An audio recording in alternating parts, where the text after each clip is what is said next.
Welcome to the Childcare Director's Chair, the podcast for bold educators who are ready to lead, grow, and shake things up in early childhood education. Whether you're a teacher eyeing that lead role, a lead stepping into leadership, or a center owner dreaming big, this is your space to grow with purpose and leave your mark.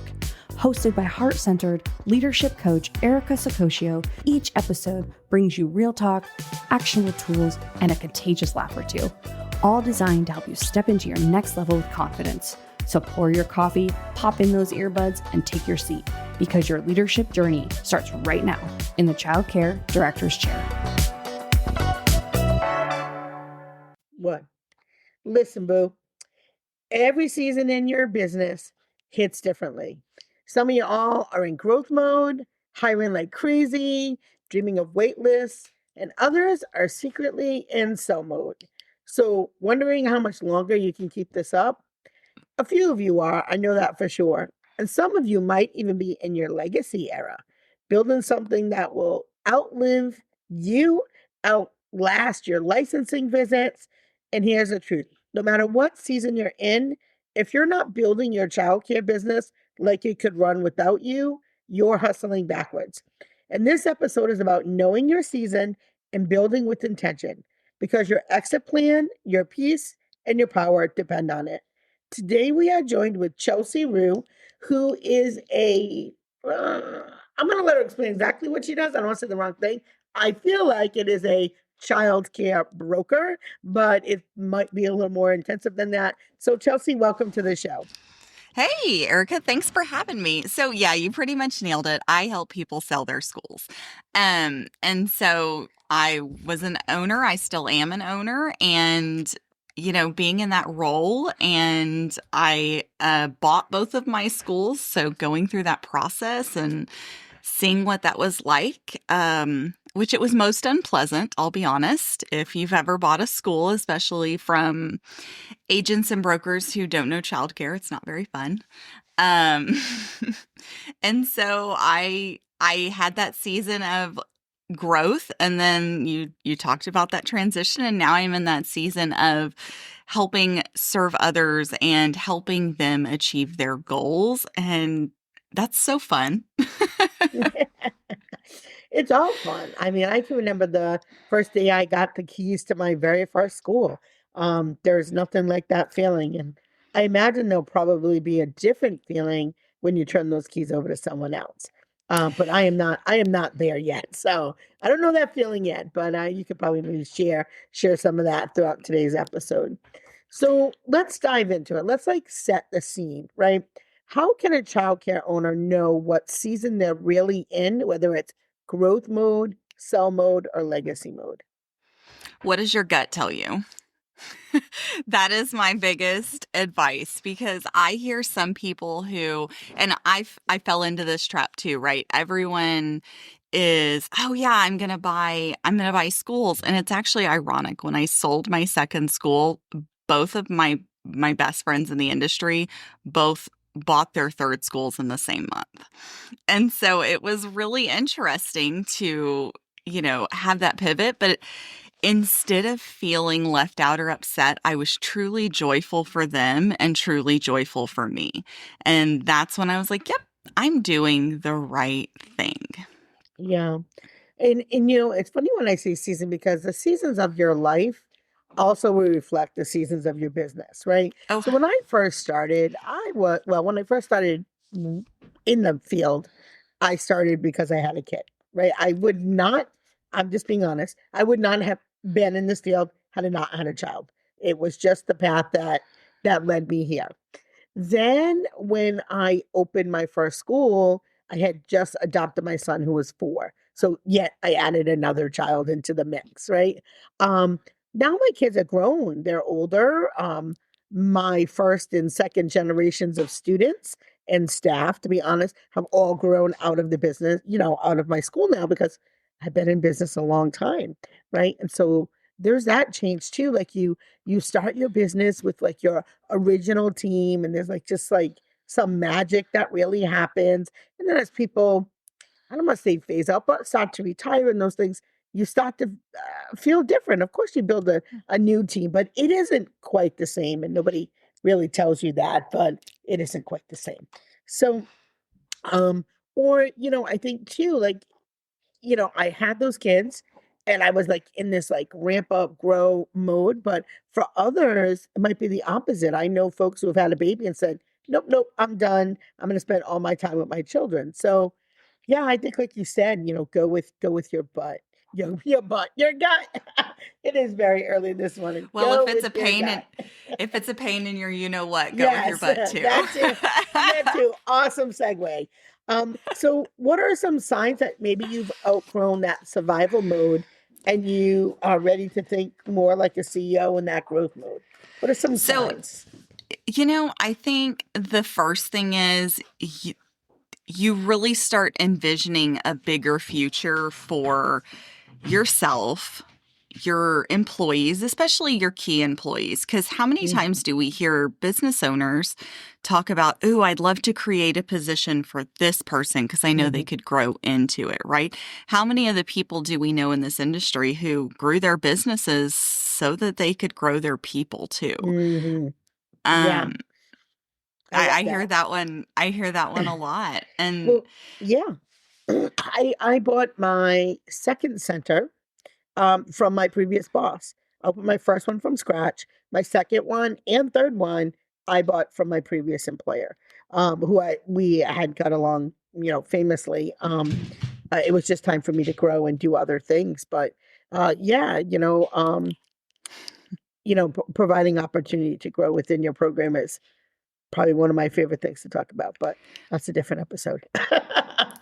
Though, but then there reaches a point, and I've seen this with some owners too, especially people who do really have that knack for business, who do really have that CEO mindset. And I've actually met a lot of owners who they took their business as far as they could take it, right? Mhm, As based on either what their funding limitations, their funding or capital limitations were. And so I've actually seen owners who sold and then went to work for the mm, bigger corporations, franchises, large regionals, because they could grow further with them, right? Because you yeah, just have bigger funding sources. Than what they could do on their own. So their growth journey actually required them to exit in order to get to move into that yeah, next big role. And so I think a lot of people don't think about that with exits. They're like, oh, it must have been you just quit and couldn't handle it anymore. yeah, And while that is true for some, that's not always the case. yeah.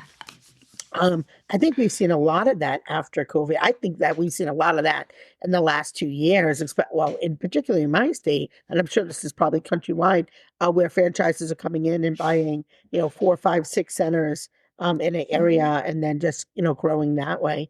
So yeah, that is another option. There are so many options, and that's why people really need to connect with, brokers, especially ones that are very specific in our industry because it's so nuanced. What mindset shifts help an owner stop being the everything person and stop being a leader? So I have a funny story. And so my center that I still own, my original center is an hour and a half away from where I live. Okay. So not close. I'm not just going down the road. And this was years ago. This was pre-COVID, right? We have the PC and the So this was pre-COVID and we closed at 6:30 and the cubbies had started chipping and they needed to get painted. So what do you do when you're the owner? You paint cubbies apparently. Mhm. So I drove an hour and a half at 6 so I would be there at 6:30 so I could sit there and paint cubbies until the wee hours of the night and then get back on the road and drive back to my house, my babies, my husband who has to, go to work and all of this the next morning. And I was sitting there painting the cubbies and I'm having an aha moment going, the captain of the ship would never stop being the captain to go down to the boiler room. He might check on the boiler room. Mm-hmm. He might make sure his person down there is okay, but he can't leave the wheelhouse to go below decks. That's how you run into the iceberg, right? Like that's how you don't see what's coming. And Mm. so that was my very big and very specific aha moment of this is not the way to run and grow a business. With a paintbrush in my hand at 2 a.m. is not the way to grow my business. And I will say I pseudo recovered from that. My second school, me and the kids painted. I have pictures of them like but that was during daylight hours, so and I was teaching them sweat equity. Yeah. I get that. There's not a person in my family who hasn't picked up a paintbrush. That's why I'm smiling. But that was my moment of I'm not leading. I'm not showing my team what leadership looks like. I'm not even able to lead because I'm exhausted and what good am I doing, right? And so for me that was my like flip switch of something's got to change. And I really at that point said, is this my best way to spend my time? Is this really where my brilliance is? Yeah. And once I started really focusing on, I'm really good at this, but I'm real bad at this. Yeah. And it's that know thyself and be true. Not all leaders have the same skill sets at all. Yeah. And we have to be okay with saying, you know what? I'm not good at that. I need to either eliminate it, automate it, or delegate it because I have to spend time in my brilliance. And I think for me, you talk a lot about excellence. I've got your book right here. For me, it's do what you're good at. Quit trying to overcome things that you are just not naturally built to do. I'm never going to be a runner. This body was not built to run. Even as a kid, I got cramps the first lap around. I'm like, I can't do this. Now, I've got a 2nd degree black belt in Taekwondo. I can clearly do athletics. I can't run. Yeah. I'm not a good runner. I'm sure I could eventually train to maybe get a 5K, but wouldn't my time be better spent actually growing my strengths? Yeah. Yeah. And so I love that. So let's talk about the thing in the room that no one ever wants to talk about. Let's talk about emotions first. Like what surprised you most emotionally about the idea of selling your center? guilt and shame. I'll just call them what they are. Okay. Guilt and shame. Number one, I felt like I was letting my people down. I felt like, even though I wasn't, I actually sold it to my director. So she got to own her own school, which is a dream she had. So I legitimately wasn't. No one was losing a job. No one was losing childcare. But that guilt of like, oh, I'm leaving you when I'm really not. I mean, I still support her, she'll still call and say, hey, Chelsea, I got to run something by you. I'm all ears. Let's talk about it. And then the shame of like, I'm a multi-site owner. Nope. Now I'm a single site because how do we identify ourselves in this industry? Hi, my name is Chelsea. Oh, hi. How many schools do you own? And that like question drives me a little bit bonkers. Because somehow we think that the number is more important than it is. Quantifies your success. But it doesn't. It does. And I'm going to tell you, I have met people who have a lot of schools who are making no money. I've met people who have a lot of schools and their business is a hot mess express.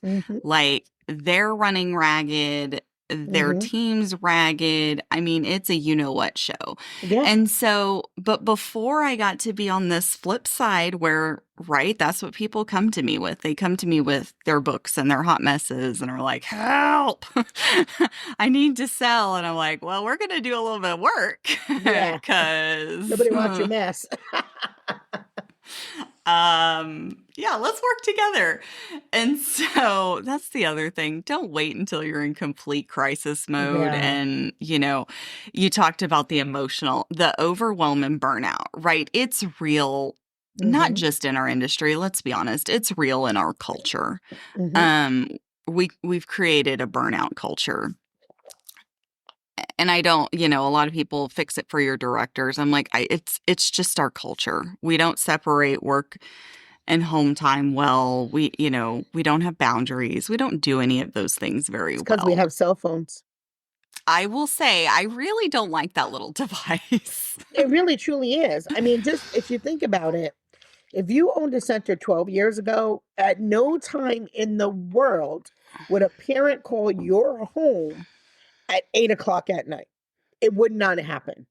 But now you have that cell phone, they can just shoot you a text message. They can just message the school, right? You're always accessible now, where you did not have that prior to cell phones. You just didn't. I will say though, I think it's time. I know this wasn't even planned conversation, but That's I okay. think it is time. People know this is the real show. This is a unscripted, the real deal.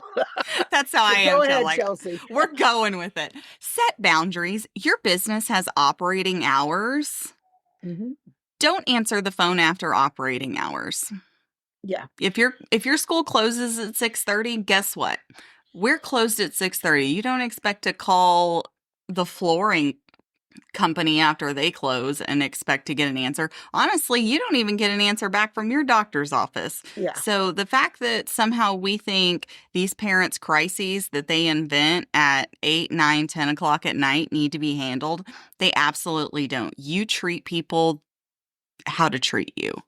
So set those boundaries for your staff. You do not need to be getting no text message at 2 a.m. about someone's tummy bug.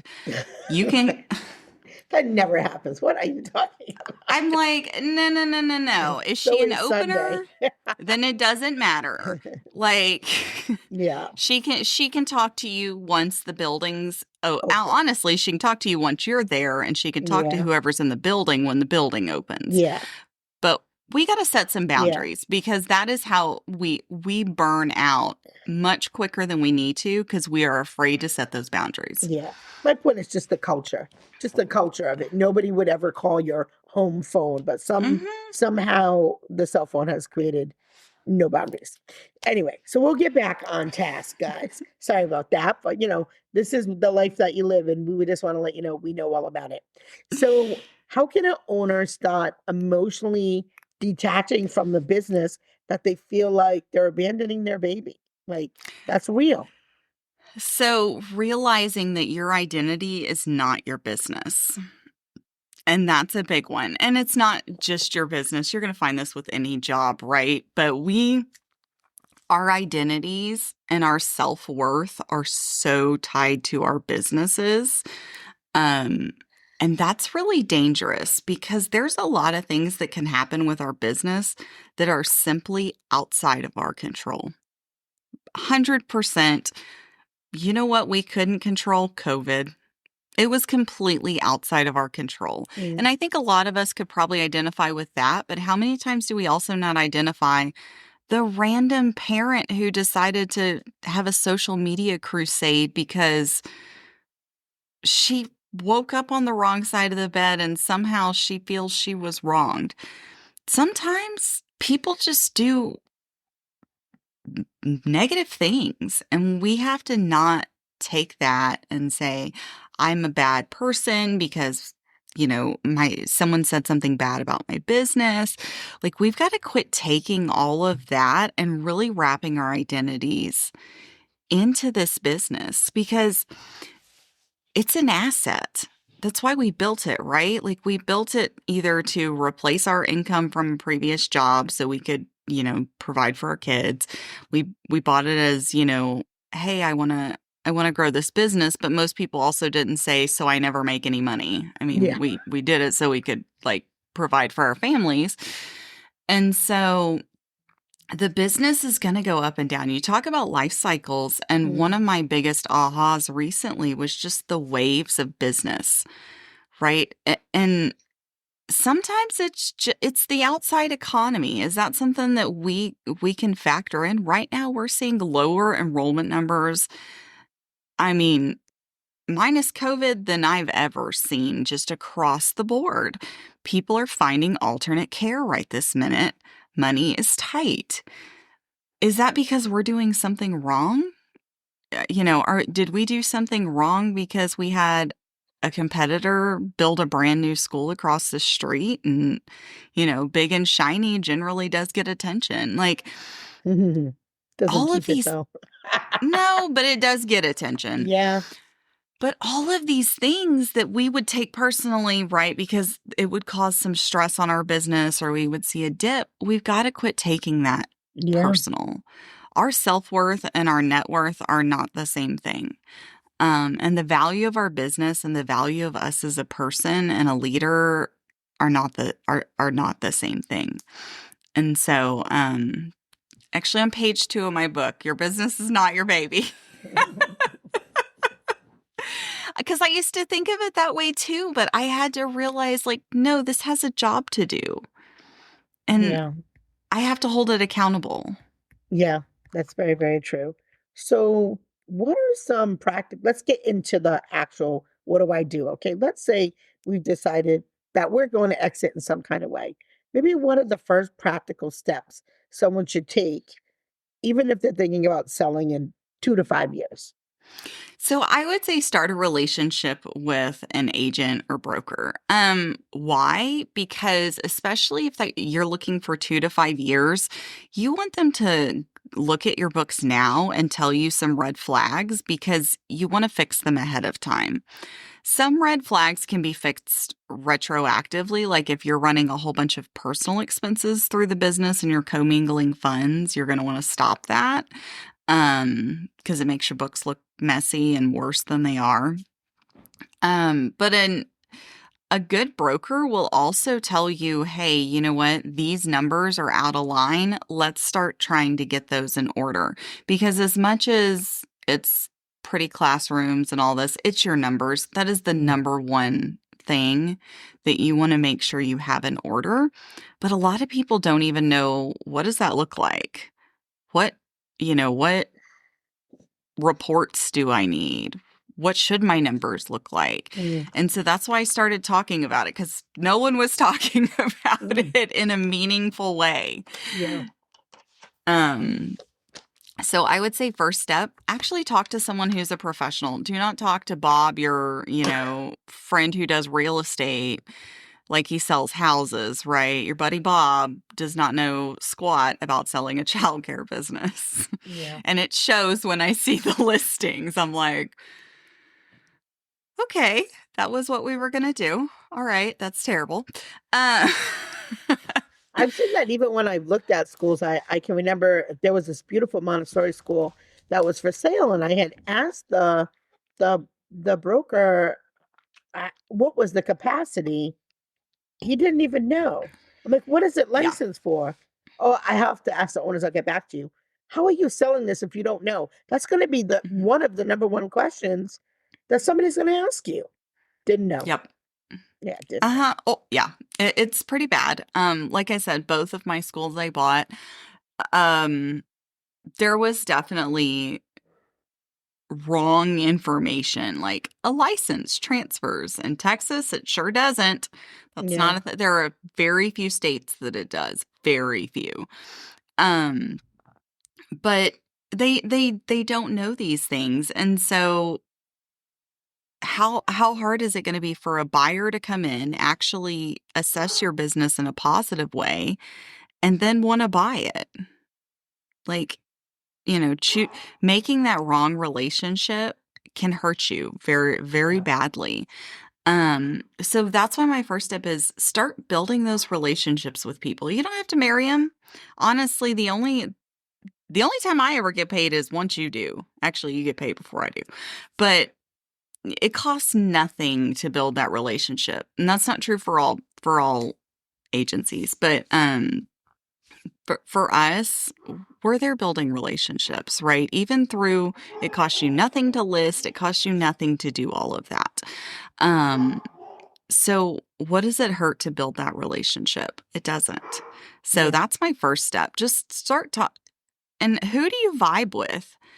I'm not saying I'm the best, but I'm saying the people I work with, I vibe with, Mhm. right? You're selling You squad. like, you've got to make sure that the person that you're going to work alongside with, you get along with, Yeah. because you're going to be there together for a while, Yeah. right? You're looking, you're looking at that. Yeah. So the first thing is find a good relationship with a broker. The next thing is start running your numbers monthly, at bare minimum quarterly. Run your P&L, look at where you're spending your money, look at your profit, and start saying, okay, what little tweaks can I make to just keep making this a little bit better? Or what's that one subscription I signed up for that I don't ever use, my staff hate, that I just need to go ahead and ditch, right? Because every dollar matters, Yeah. especially when you're getting ready to sell. So That's good. those are my top two. Yeah, If that's you can good to do hear. those two things, the rest will come. All right, Chelsea. I'm going to ask you another question as we start to wrap up here. So you said kind of like know your numbers where they're supposed to be. Can you just give us a quick maybe outline of what percent, like maybe staff wages should be at, buildings Yep. should be at? Give us Yep. just yeah, because somebody might be really excited right now and go, I'm going to go look at my QuickBooks, but I want to give them something that they can go, uh-oh, or all right, I'm on track. I gotcha. So your admin fees, basically your back office fees should be about 2 to 5%. Your building can be anywhere from 15 to 25%. That's a wide range based on if, Mhm. do you own it? Are you in a high lease space? Things like that. So that's going to include your repairs and maintenance, all your building costs. I put insurance in there. That's just where I put it. Program expenses should be 7 or 5 to 12, somewhere in there. That largely depends on, do you provide food or not? Mhm. That's what skews that number a lot. Or are you on food programs, so then you get reimbursed? And then your staff wages should be 45 to 55%. I know some people's jaws just dropped. Yes, it Mhm. really should be there. Mhm. And your profit should really be about 15 to 30%. I'm speaking for mid to larger centers. So in homes, your numbers are going to look different, right? Because, you've got it in very small schools, 30 or less, your numbers are probably going to look a little different. But for your centers that are 50 to Mhm. plus, that's a good litmus test. Okay. Is there anything that you think listeners should know that I didn't ask you? It's okay to want something different. That that's okay, because you're not the same person you were a year ago, 5 years ago, 10 years ago. It's okay to want something different. Yeah, I think that's great advice. And we just talked about numbers. So not sure what you're using for your app, but the sponsors of our show, Jack Rabbit Care, they are really, really great at helping you really get a good understanding of the back end of your office, everything from your payments that are coming in to your wait list to your current enrollment to just really have a clean look at all of your numbers. So, if you do not love the app that you're using now, head on over to Jackrabbit, links below, and check them out. I have a few closing thoughts. Here's the thing. I think your business um, should survive you, not just for your staff and your families. Whether you're in growth mode, Whether you're flirting with the idea of selling or building a legacy, it's time to stop reacting and start being intentional. You can't scale if your systems are chaos, like Chelsea had said earlier. And you can't sell if your business is you, because you're not selling yourself. So it has to be able to operate without you.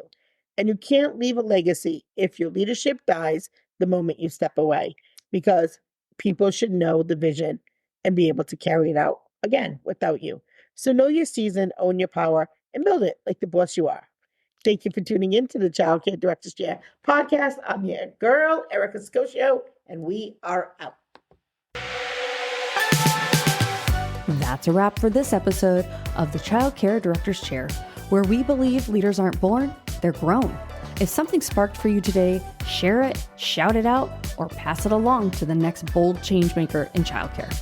Don't forget to subscribe, leave a review, and stay connected with Erica Scoccio for more real talk leadership tools and a whole lot of inspiration. Until next time, lead with heart, grow with fire, and always remember, the chair is yours. Now own it.